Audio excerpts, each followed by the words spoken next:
Okay, it's 2:02 p.m., so we're going to go ahead and get started. So I'd like to wish everyone a good day and welcome to the Drone Responders webinar today on the 5 C's. This is really to start discussing about the principles on the responsible use of drones by public safety agencies. And as the statement says here in front of us, in order to realize the benefits of drones, agencies must use drones in a responsible manner that acknowledges the importance of community engagement and the protection of privacy and civil liberties.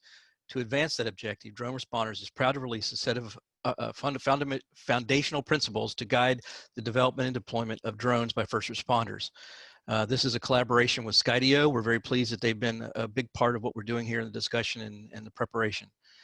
So with that, we have the 5 C's, principles on the responsible use of drones by public safety agencies. Next slide. With me today is, of course, myself, Chief Charles Werner. I am the Director of Drone Responders, and I will be your moderator. Our other speaker is Chad Karlowicz, Police Commander from Renton Police Department and a Deputy Director of Drone Responders. And from the FAA, we have Michael O'Shea, Program Manager at UAS Integration Office from the Federal Aviation Administration, and Head of Regulatory and Policy Affairs at Skydio, Brendan Groves. Welcome to all of you all for being here today, and I appreciate your time. Next slide. So as you all may have experienced, we have been observing some flights and some operations that have raised concern.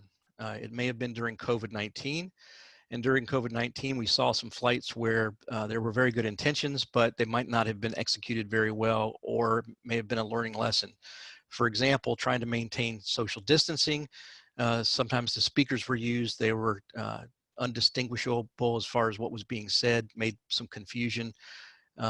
We also saw some opportunities where people were using them and they weren't the best thing to be used. And we should not be using any kind of technology for technology's sake. We should be using because it's the best tool in our toolbox for that particular mission. So when we talk about the 5 C's, this document that has been produced, again, in collaboration with Skydio and Drone Responders, it's the principles on the responsible use of drones by public safety agencies. And the 5 C's are basically, number 1, community engagement and transparency, civil liberties and privacy protection, common operating procedures, and clear oversight and accountability. And last but not least is cybersecurity, which is probably one of the more complex issues that we have to deal with. Next slide. And I'll turn this over to Chad. Good morning, everybody, or afternoon, depending on where you're at. Yeah, I'll start off with the first 3 that we have here in our 5 C's. The first one is community engagement and transparency. And on this point, I really wanted to iterate the importance of engaging your community in all aspects and all phases of your drone program. So from the very beginning, if your agency is contemplating starting a drone or UAS program, that's the time to start engaging the public right from the get-go.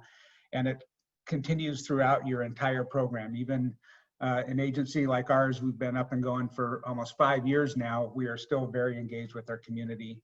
And so it doesn't stop once you get your program up and going. It's something that you have to continue with throughout your program, because it's going to change. Your program will change as you develop, and you're going to be wanting to do different things that you, as technologies are developed, there's different things you're going to want to do.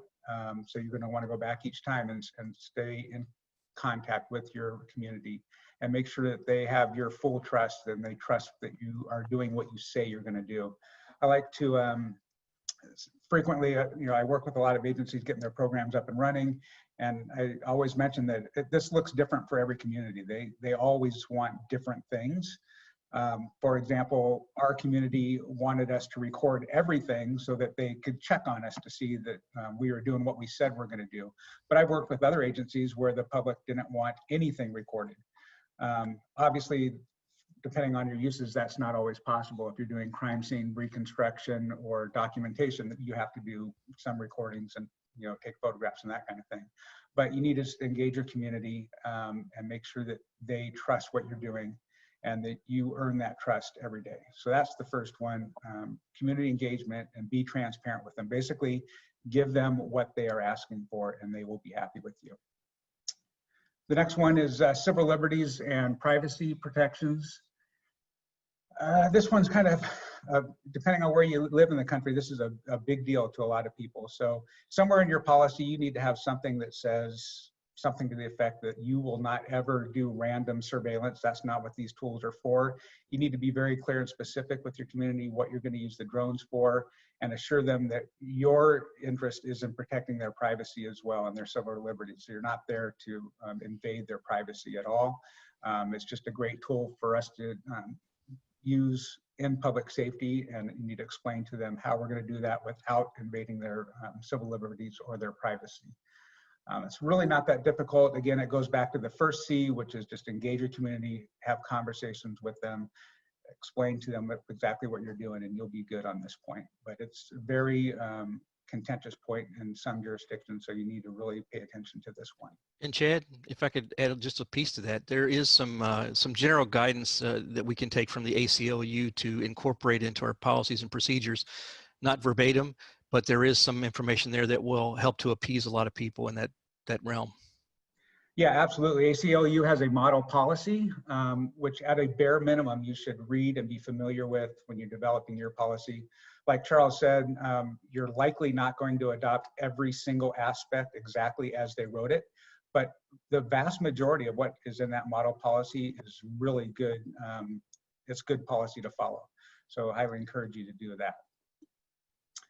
And number 3, a common operating procedure.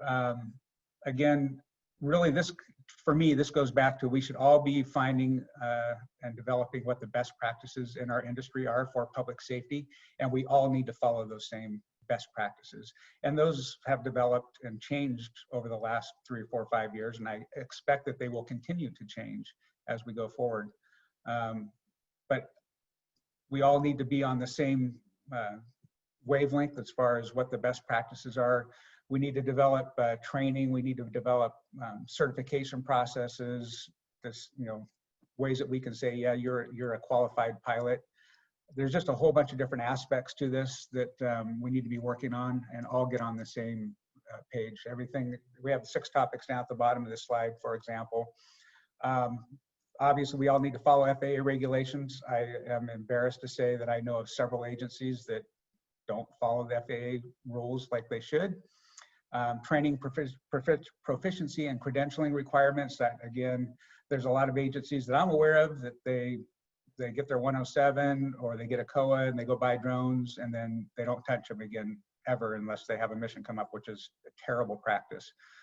There should be a mechanism for authorizing missions. I mean, before you even start a drone program, you need to know why you want to use them. What missions do you intend to use them for? And that's going to drive everything else as you develop your program. So a piece of that needs to be what mission specifically are you authorized to utilize drones for? So that there needs to be something in your policy about that, and an approval process for certain missions. And then video management or photograph management, your digital evidence, how you're going to handle that stuff. And of course, the non-weaponization is the last piece of this. That's the first 3. Great. Well, thanks so much, Chad. This is Brendan Gross from Skydio. Before we hit the 4th principle, I wanted to circle back on the training, proficiency, and credentialing requirements, because to my knowledge, the Drone Responders 5C is actually the first time that any sort of guidance document has discussed brand new ASTM training standards for public safety operators. So Chief Warner, I don't know if you wanted to walk through that really quick. Sure. I think the exciting thing here is we have the ASTM standard that's came out, 3379-20, which talks specifically about public safety requirements for remote pilots. And what we're hoping from that is the combination of ASTM and NIST will give us that training standard that Chad kind of touched on in the beginning, that we can use these tools to give us some way of defining proficiency. And when we hear that a company or a department is training to public safety, that there's something they can reference to meet a standard. So that's an exciting part of what we see next. Great, thanks. So we can go to the next slide and cover the 4th principle now, which is oversight and accountability. You may think this sounds like the most boring principle, but it may actually be the most important principle because the others depend on doing this one well. People are going to check your homework when you start a drone program. When I say that, I'm speaking from experience. I'm a recovering federal official. I ran DOJ's program and developed it and led it and grew it over about 4 years, and just recently joined joined Skydio on the industry side.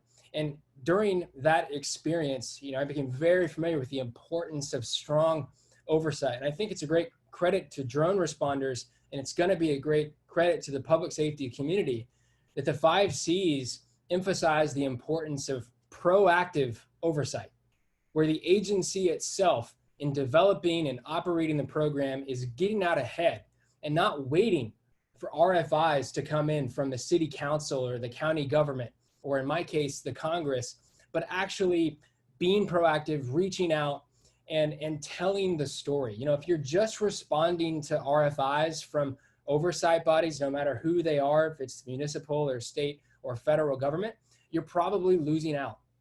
What the 5 C's preach is tell your story. That's how you build a program that builds trust. And every program has a good news story to tell. I think there's just a few points that we can kind of tease out at a high level here for purposes of today's webinar. Would obviously love to hear some feedback of others who've encountered this. The first is, you know, be proactive, right? So when we were developing DOJ's program, which is one of the largest, if not the largest, public safety drone programs now in the world, you know, there's this oversight body called the U.S. Congress that's very interested in what the Department of Justice is doing for very good reason.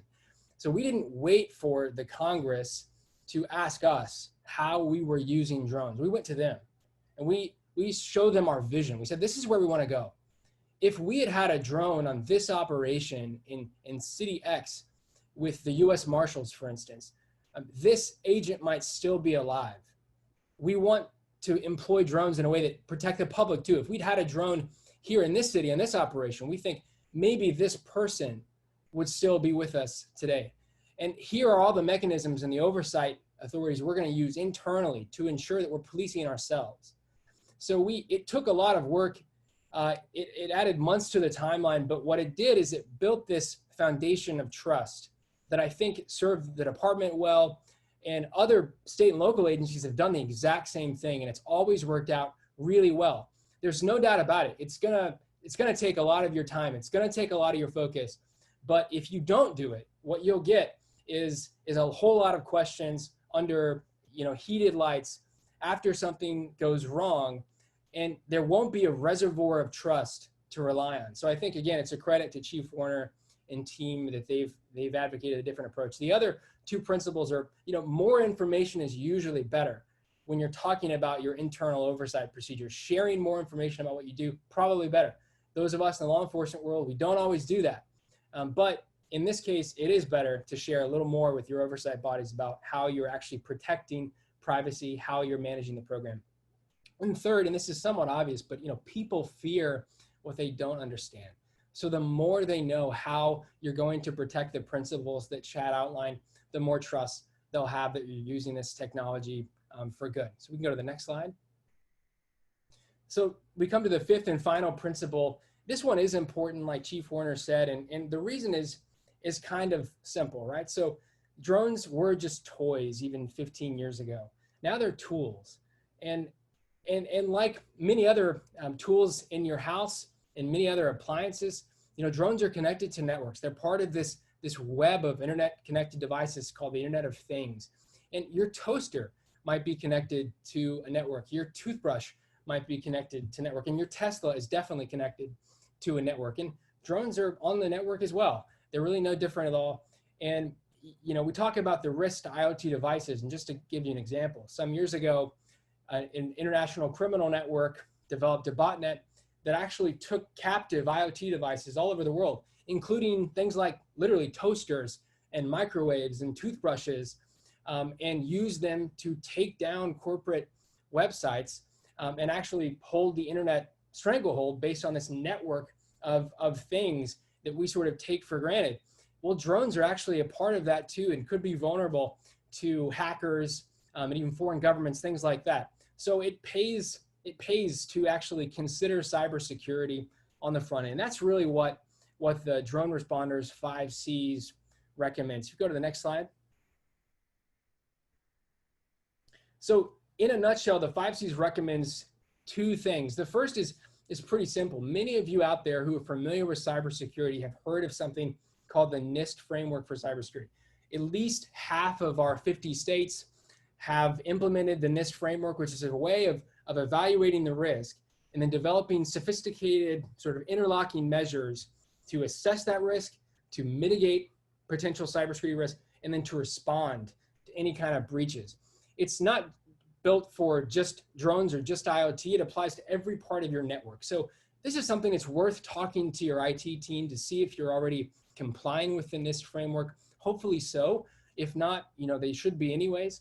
And your drones and any other network device you have should also be coupled underneath it. There are some other interesting tools that the 5Cs talk about. One of them is a report put out by IACP, which we highly recommend in 2017, called Managing Cybersecurity Risk. A law enforcement guide. Is a little dated. Things move fast in the cybersecurity world, but still recommend reviewing that after you've looked over the 5Cs. And then another guide that's helpful is a DHS best practices document that they released last year, 2019. They meant it as a companion piece. They called it to this other DHS warning on the risk of sort of foreign manufactured drones in their title. It's definitely worth reviewing if you have concerns about cybersecurity or using sort of untrusted devices in the vernacular of DHS. It's pretty restrictive, but a helpful rubric to help you know how to assess these risks and to calibrate them. So we go to the next slide, please. So the second point on cybersecurity is just, you know, think about it on the front end. And this, before you buy a product, and it's not specific to drones, but before you buy a drone or anything else that is designed and works best when it's connected to network, you should think about cybersecurity. You should be asking a vendor, and this applies to everything, including body cameras, drones, you name it. You should ask about, you know, where does the data go? How is the data stored on the device? Who gets it? Where's the cloud base? What about your supply chain? What does that look like? Are there any vulnerabilities? These are just sort of basic cybersecurity hygiene questions that some agencies do a really great job of, but other agencies are sort of learning and getting up to speed here. And this is an evolving process. And again, it's not specific to drones. Drones are just part of this larger microcosm of network connected devices. And I think the most important point that the 5Cs outlines is really in the last sentence, is that, as the chief said, I mean, the mission should drive your choice of technology, and every piece of technology should be purchased with cybersecurity in mind. And with that, I'll kick it back over to the chief. Thanks. All right, so in the Homeland Security cybersecurity best practices for operating commercial unmanned aircraft systems, here's some of the things that are referenced. And before I go into this, I want to build on what Brendan said, and I want to say that we're not here to tell you what to do. We have been going through this and hearing from different people asking for some clarity, asking for what references and documentation is out there. So what we've tried to do as best we can is to bring to you authoritative information from those sources that are designed to guide us, from the federal agencies of DHS and DOJ and others. And that's all we're trying to do, is to inform you at this point. And so as we go forward, under this area, under A, ensure the devices used for download and installation of UAS software and firmware do not access the enterprise network. These are some of the best practices you can do, especially if you're concerned about a foreign-made drone, if you want to have some guidance. And using Wi-Fi, ensure the data link supports an encryption algorithm for securing Wi-Fi communications, and use the most secure encryption standards available, and complicated encryption keys that are changed regularly. We often get lazy. We have things in place that we're supposed to do even with our passwords. So we've got to make sure that we are doing our due diligence. And then use a standalone computer to connect to the UAS or removable storage device to ensure no access to the internet or enterprise network. And again, these are just some topical areas that you can utilize should you deem it necessary, or if it's in a very secure or sensitive mission that you're flying. Next slide. So the International Association of Chiefs of Police Managing Security Risk, a law enforcement guide, which includes, for instance, that the chief executive or law enforcement executive holds the responsibility, and he's the one that kind of sets the stage for culture and getting people to be engaged in the ways that they need to. And item B is, for any technology currently deployed or any new technology being considered, the security capabilities of the technology and security implications of integrating the technology into the organization's operation must be thoroughly evaluated. And I want to add a little bit here back to the original beginnings of this 5Cs discussion. And one of the things that we saw is that there are missions being flown when we really have to be thinking in our mindset, what will this look like in the news? for example, there was a law enforcement agency that was using a drone to fly over a nudist beach to determine if there were violations being made to send someone in. Now, technically, they did nothing wrong, but oftentimes when we look at this from a media perspective, especially in today's hypersensitive world, we know that the headline is going to be something sensational. It's going to be like law enforcement or police officers monitoring nudist, and it's not going to go into any more detail. And I never will forget the one piece of advice that my city manager gave me when I was fire chief. And he said, remember, it's not only what comes up on the 6 o'clock news, it's what is the message that's being conveyed. And if it comes on the 6 o'clock news, it better be good from your department. And his warning to that was, just as I can appoint you as the fire chief, I can also disappoint you.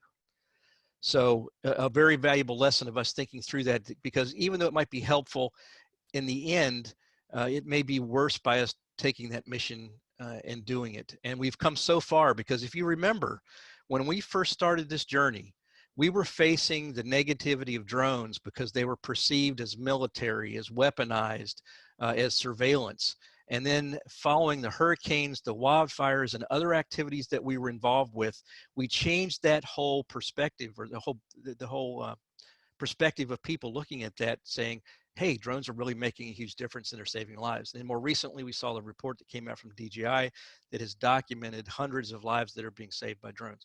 So it's thinking ahead, realizing the circumstances we're in, and trying to make sure we use our best judgment. Next slide. So I want to point out that the 5 C's is a living document. We are going to continue to evolve this and change as the information comes to us. We're going to add a few more things into this. If you have suggested changes, please send them to me at charles@droneresponders.org.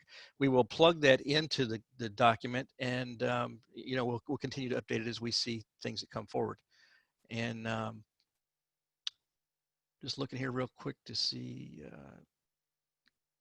So what we'll do now is we're going to switch over. We're going to do questions and everything else at the end. And we're going to go right now into a little bit of a teaser where we've been talking about the first responder tactical beyond visual line of sight waiver that's just been announced, I think, at the first session of the FAA symposium. And I'm going to turn this over to Michael O'Shea.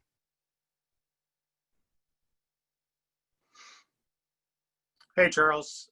Thanks for turning this over to me. So Charles asked me to talk about the what we're calling tactical beyond visual line of sight, and it was announced at the first FAA symposium back earlier this month. And we've actually issued 3 of these. The first one was issued to York County, Virginia last year, and it was sort of our step into whether or not we could do this type of operation. And they did a lot of work, York County did, in providing us their concept of operations and how they could safely operate beyond visual line of sight, or limited beyond visual line of sight. And then just recently we had 2 91-113B waivers issued, which are for to fly beyond visual line of sight for both Pearland, Texas, and also Chula Vista Police Department. So you have to understand that the FAA operates the safest airspace in the world, and their mission is to continue to operate the safest airspace in the world. So everything we do is sort of we look at in terms of what impact does this have on the NAS, or the national airspace. So we always tend to start off slow, and I know that sometimes frustrates people, but we're sort of looking at the trends it causes in terms of the safety of the impact. So we've looked at what York County did, and they were able to operate very successfully. Can you go to the next slide? I don't know if it has a picture, but they were able to operate very successfully. And what tactical beyond visual line of sight essentially is the ability to operate beyond visual line of sight as long as you stay at essentially a very low altitude. So you have a hard ceiling of 400 feet, or the hard ceiling is the facility map altitude value. So if you're flying in controlled airspace and the facility map value is altitude is 300 feet, you have to, that's your hard ceiling.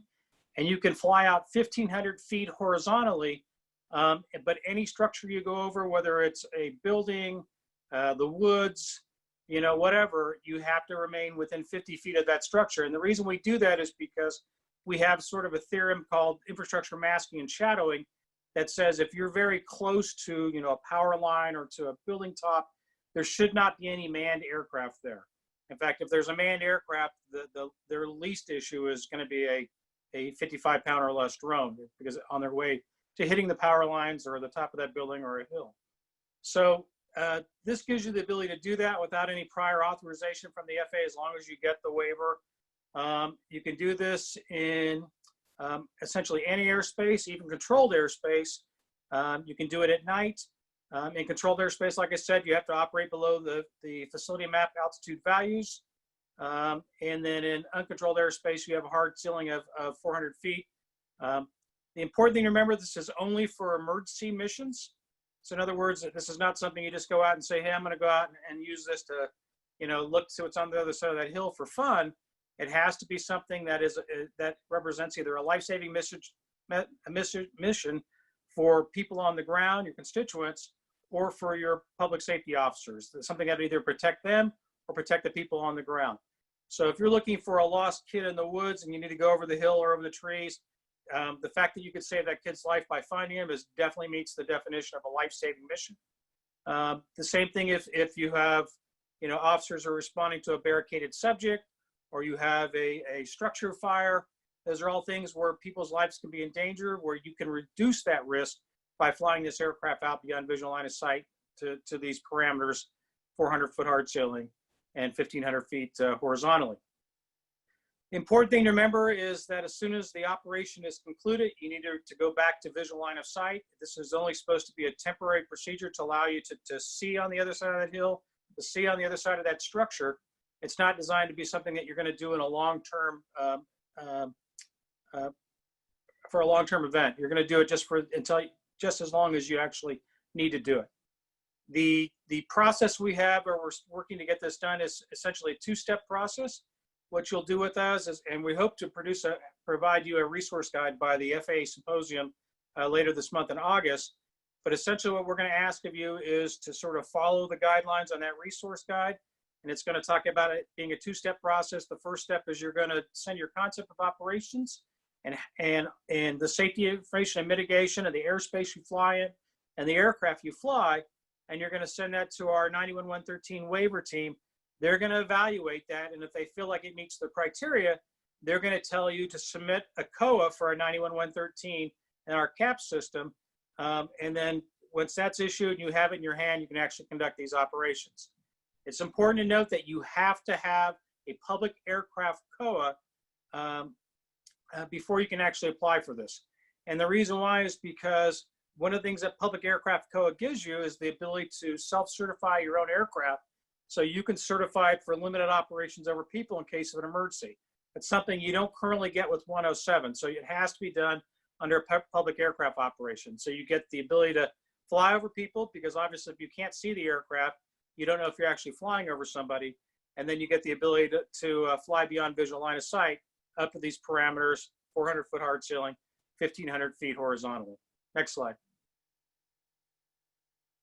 Let me take this one and then we'll get back to questions, if that's okay with you. Sure.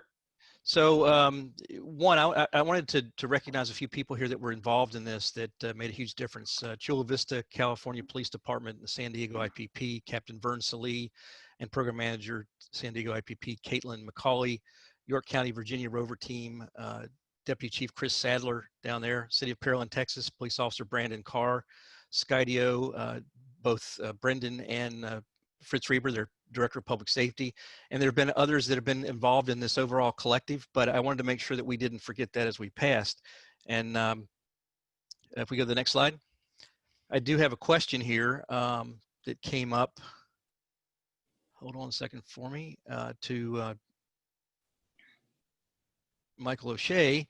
It says, can you train under the TBVLOS? Otherwise, how can you be proficient and test your operations? So that's a really good question, and that I really don't have a good answer to. Right now, that you cannot train under a public aircraft COA. And that's something we're trying to work through right now, because obviously we feel that creates an unsafe situation, just like you've described. So currently you cannot. So, I mean, you can certainly practice, flying above a building, 50 feet above a building, keeping it within visual line of sight under your 107 or under a public aircraft COA if you're actually on a mission. But you can't train specifically for tactical beyond visual line of sight and actually fly beyond visual line of sight. So we're saying working on it. Yeah. So, and I think I've made this very clear with, if you've talked to me about this before, and I know Charles has, it's something that concerns us. And, it's obviously an issue for unmanned aircraft systems, but it's even a greater issue with manned aircraft, where you have somebody who may got a excess government property program aircraft like an OH-58, a Bell Jet Ranger, and they may be doing like bucket operations, picking up water and dropping on fire.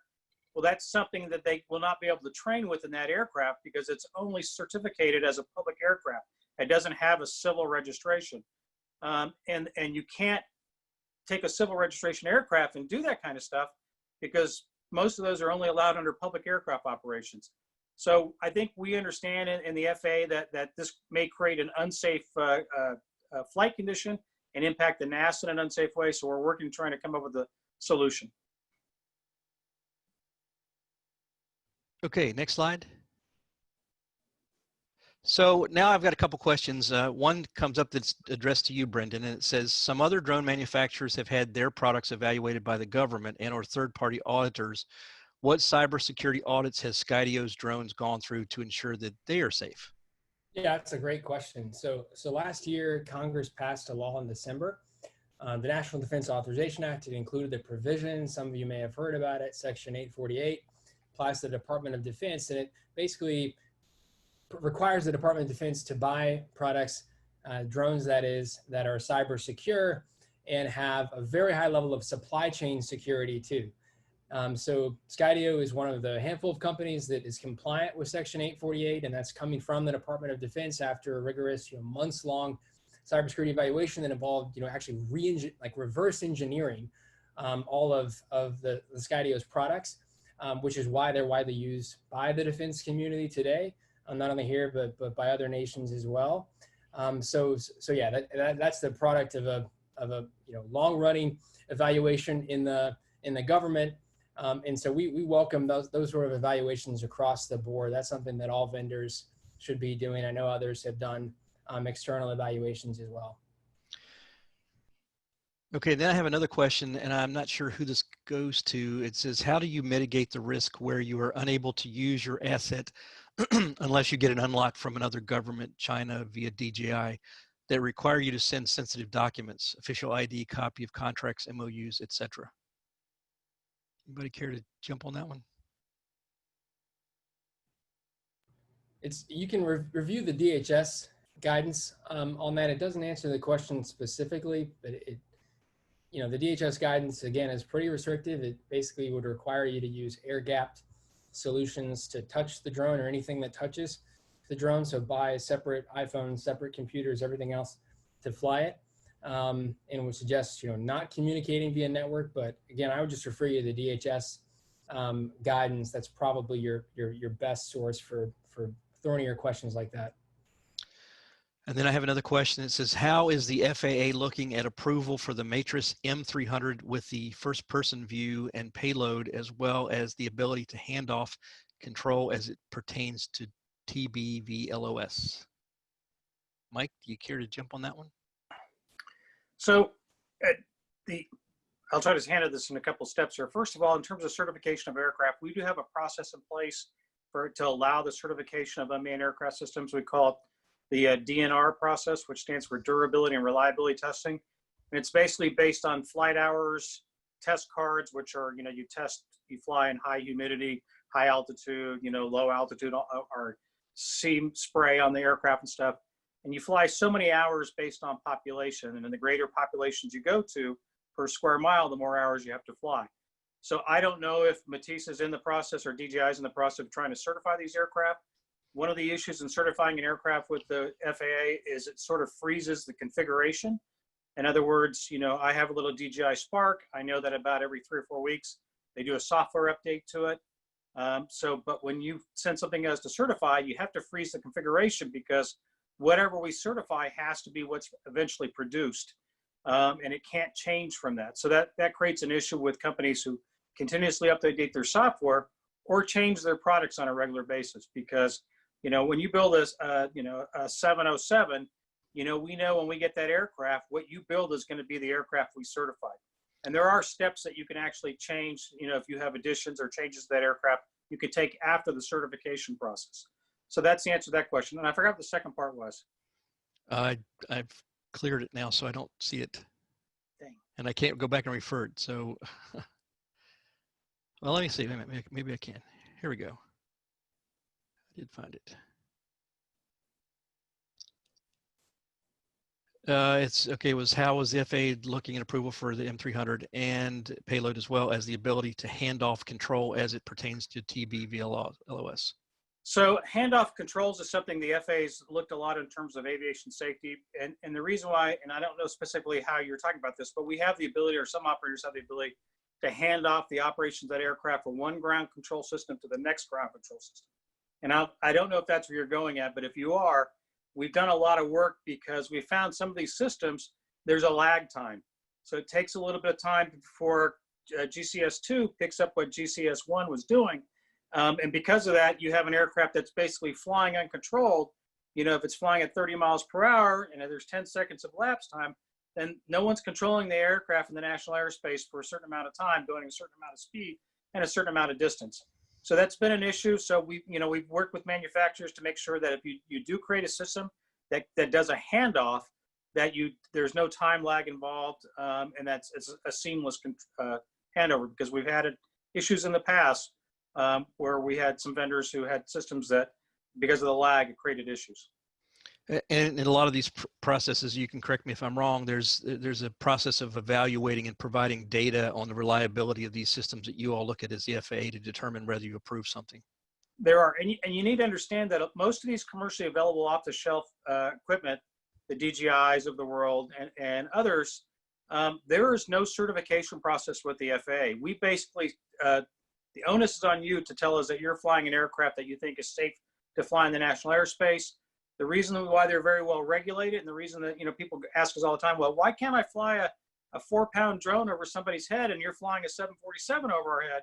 And the reason why is because that 747 goes through a very strenuous certification process, and then it also goes through a production certificate process to make sure you're producing the aircraft that we certified. Whereas these things that are commercial off the shelf, we have no idea what's in them. We have no idea if there's redundant systems. We have no idea if there's going to be interference. It's not a matter if it's going to fall out of the sky, it's when it's going to fall out of the sky. And when it does, we don't want it to hit somebody and hurt them. Okay, and then I've got a question here I'm going to take a stab at, and you can follow up after, Mike, if you like. It says, how do you avoid interference with unknown drones, clueless, careless, and criminal while operating TB VLOS? And my answer would be, you're probably not going to be able to, but the risk is so small because of the height that you're flying at, the distance from the ground, and in the situations that we're flying in, more than likely we're going to control the perimeter. You got anything to add to that, Mike? That's pretty good. And I don't really want to get into like the big sky theory where, there's a big sky and there's lots of space for everyone to be at. But in reality, you're right, because of the infrastructure masking and shadowing, staying so close to the structures that it's sort of a defined incident perimeter. The likelihood is very small that you would encounter somebody. And hopefully, I don't know what the rules are in your states or respective entities, but if it interferes with the operations of a public safety officer, you can certainly take your own action to tell them that they need to cease and desist or move on. But and if it's at a wildfire and you're operating and a drone shows up, then there's federal law that applies that would prohibit them from operating that there, and they can be fined. But you still have to be cognizant of what's going on. You still have to sort of be visually looking at the airspace. And like I said, this is only supposed to be a temporary thing. You're only supposed to fly beyond visual line of sight, because you have to. Because you have to look on the other side of those trees and see if the lost kid is there.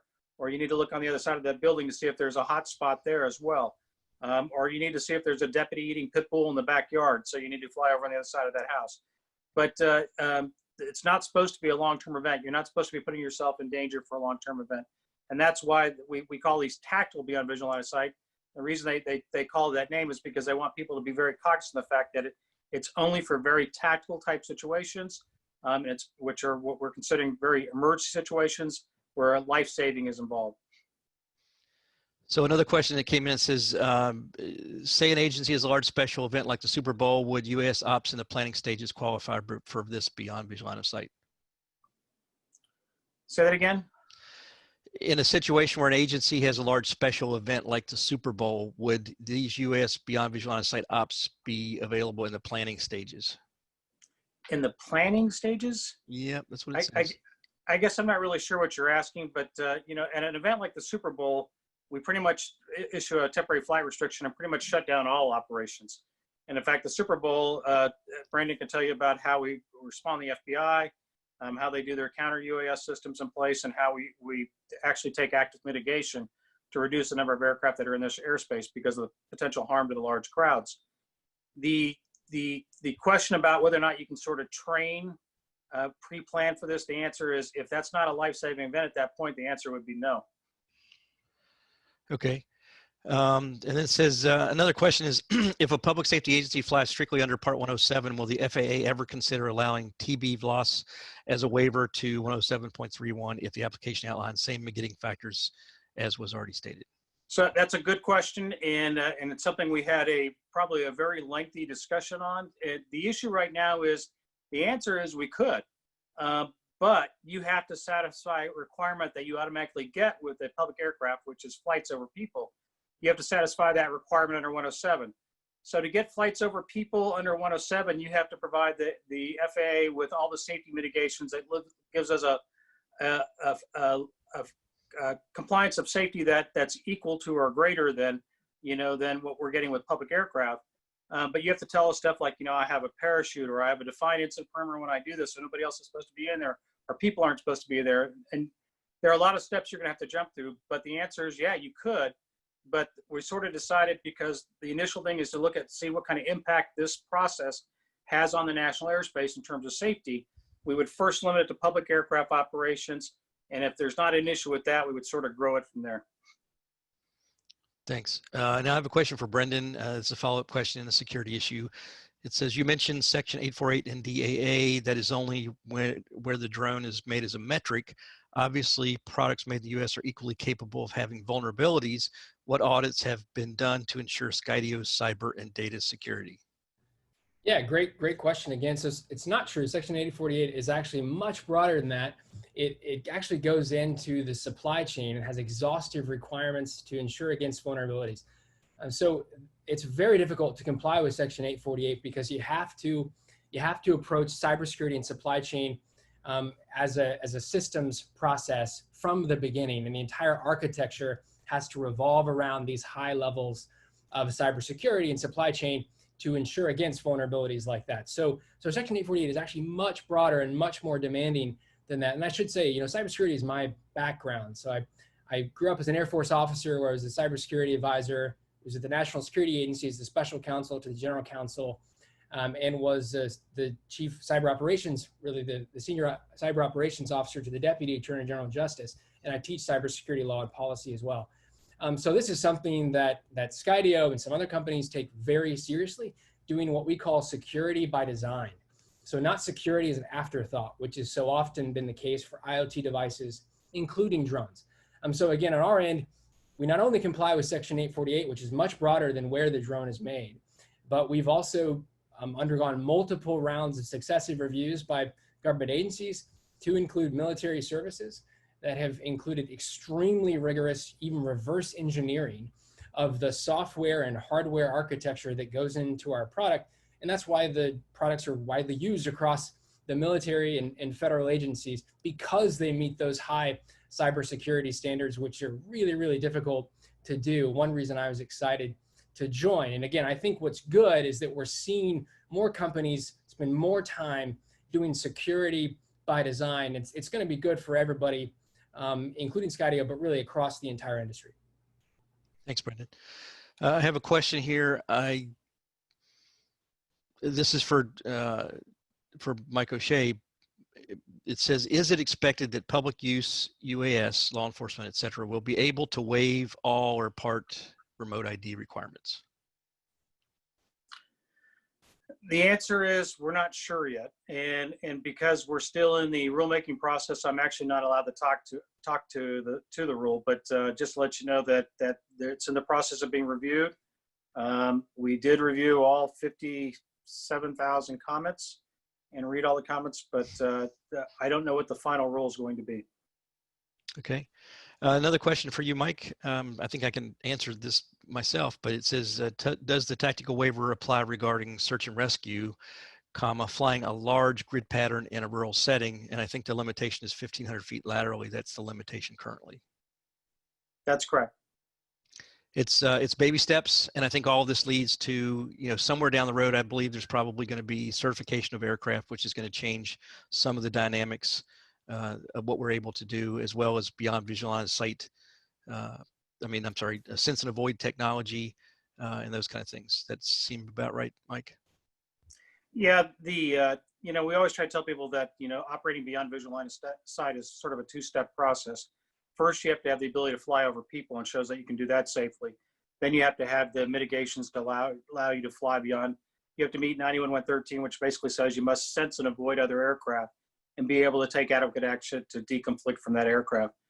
And you're right, the technology is not quite there, but it's certainly coming. And we've seen very smart video analytics systems that basically are cameras around the aircraft that can see a bird, obviously can see a lot better than the human eye, and make a determination whether that their flight direction is going to impact your direction, and whether or not you should take action. And we've also seen some smart acoustic systems, and we've seen some very small radar systems that are about the size of a cell phone that are pretty good, but they're very limited in range right now. But I think as the technology grows, the range will grow, and the prices will come down. And then, Brendan, I have another question for you. How do you handle firmware upgrades on a certified aircraft?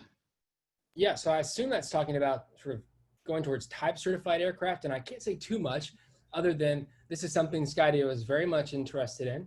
And I think we'll have more to say about that at a later date, but firmware, the FAA, and Mike touched on this a little bit, he's right. Of course, software matters, right? Firmware affects system behavior. But for both FAA type certification and Department of Defense type certification of aircraft, there are different sort of hierarchies of software. Some might be sort of tier 1 that must be reviewed the same way that a piece of new hardware would be reviewed. And others might be, tier 2 or 3, where they could be released with a lower level of review and approval much more quickly. So the FAA has had to deal with that on for instance, fighter aircraft. They're really flying supercomputers now. So this is not the FAA's first rodeo, not DoD's first rodeo with certifying firmware and software. There are ways to analyze the risk involved and then calibrate the level of review appropriate to the risk. And we've actually seen FAA be very much supportive of how do we get to certifying autonomy, which is top of mind for companies like Skydio that push the envelope of autonomous flight. I think it's top of mind for folks like the FAA as well to get that level of trustworthiness behind unmanned aircraft. Okay, then this one is a jog back to Mike. I think I know the answer to this one too, but I'll let you do it. Is the range of the tactical waiver able to be increased with the use of visual observers? So the answer is no, because of visual observers, but the answer is yes. And the way the answer is yes is anytime you need to exceed the parameters of the tactical beyond visual line of sight 9113 little b waiver, is you contact the Systems Operations Support Center and request an SGI. And what we're doing right now is working with them to let them know that in the future, there's going to probably be a lot of agencies that have this tactical beyond visual line of sight waiver. And there'll be cases where they're going to need to exceed that 400-foot hard ceiling, or there's cases where they're going to need to go more than 1,500 feet. And they can justify it by saying, we're in a very rural area, or, we have a large defined incident perimeter, or, because, we really need to save somebody's life, we need to go a little farther. And it would be up to the Systems Operations Support Center whether or not to issue an SGI or a special governmental interest, which is also known as an emergency COA. But that's how that process would work. Okay, and then another question for you, Mike. It says, you meant to ask about public aircraft self-certified under a COA. Does an agency need to recertify? Say that again? As far as public aircraft self-certified, I guess that's for airworthiness under a COA, does an agency need to recertify? So you basically make a claim to us every time you renew your COA that you believe that your aircraft is fit for flight and fit for purposes or whatever you're doing. What we typically recommend to people is the head of your agency signs a letter saying, we believe that this product, Acme drone is safe and fit for purposes, and it'll be effective for us to use in these type of situations and won't impact the safety of the national airspace. I always used to joke that when we were working the 1033 program at DOJ and we're giving people helicopters, that a lot of times the chiefs sometimes don't realize what they're signing, but it's very important you think this through. And it's really important to look at that aircraft and make sure it is a safe aircraft to fly in the national airspace, because you're making a determination. You're telling us, the FAA, that based on what you know, this aircraft is safe to fly in the NAS. And that's why we give you greater privileges under public aircraft like flying over people in case of an emergency. Well, that basically covers all of our questions to date. So I thank all of the panelists for being here, and I'll give you one last chance to say anything that you'd like to say as we wrap up, and I'll start with you, Chad.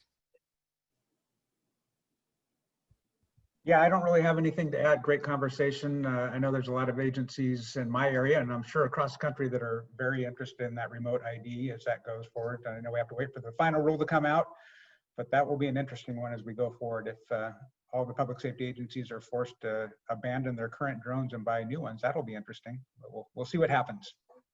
Mike O'Shea? Yeah, I was just going to tell you that, the FAA, we have a pretty dedicated public safety support team that are around to answer your questions and to kind of work with you. I'm happy to get on a phone call or a Zoom call with you and sort of talk through your operations if you have questions. I have a lot of agencies that call me on a regular basis just to say, hey, we're thinking about doing this. What do you think about that? What's this going to impact, or what's the issue here? And we deal with a lot of agencies that are starting programs too that want to know, how do I start? In fact, I just got off the phone call before this thing, talking with a rural fire district in Colorado who wants to start a UAS program. And that's something we're more than happy to do and work with you. And I'm sure Charles will provide my email address. Feel free to reach out to me if you guys have questions or concerns. And Brendan?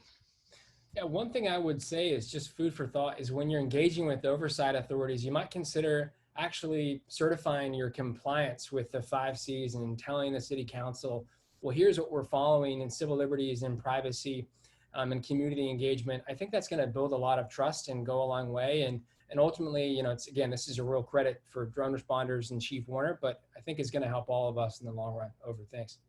Thanks. And we have an outreach program that we're going to put out, and we're actually going to add the 5 C's into it so that it actually gives a methodology of how to do this in your community for town hall meetings and presenting the information to maintain that transparency so that everybody gets the information that Chad talked about early on, saying from the very beginning, throughout your process, and as you change, you need to inform them of what you're doing and what's happening next. And we did have one last question that slipped in here, and I'm going to try to cover it really quick. It says, how does flying inside a building fit into the tactical waiver?